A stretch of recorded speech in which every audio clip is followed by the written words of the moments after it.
बच्चों, आइए विद्यार्थी के कर्तव्य के बारे में देखते हैं कि बौद्धकालीन शिक्षा के अंतर्गत जो विशेषताएं हैं उसमें आता है कि गुरु के प्रति विद्यार्थियों के क्या कर्तव्य थे।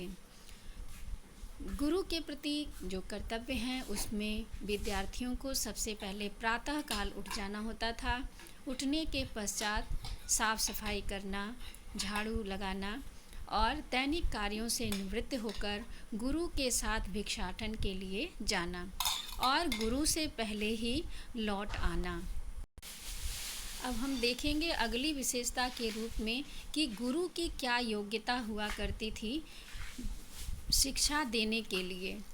तो गुरु को सबसे पहले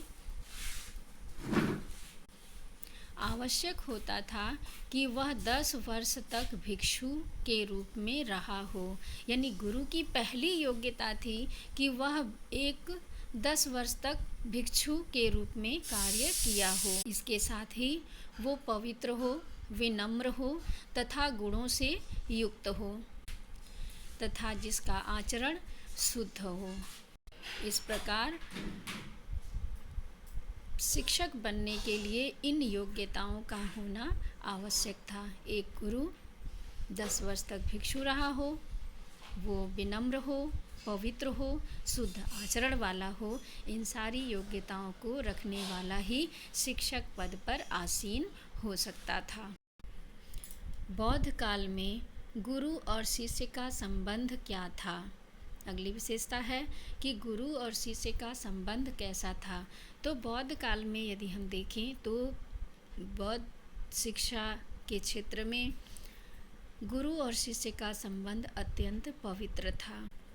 दोनों अपने कर्तव्यों का पालन बड़े ही मनोयोग से किया करते थे। शिष्य का जीवन अत्यंत ही सादा एवं पवित्र हुआ करता था। गुरु भी अपने शिष्य के सामने सादा जीवन, उच्च विचार, पवित्र, निष्कलंक जीवन, निरंतर अध्ययन, ब्रह्मचर्य, चरित्रवान एवं आदर्श रूप में प्रस्तुत होता था।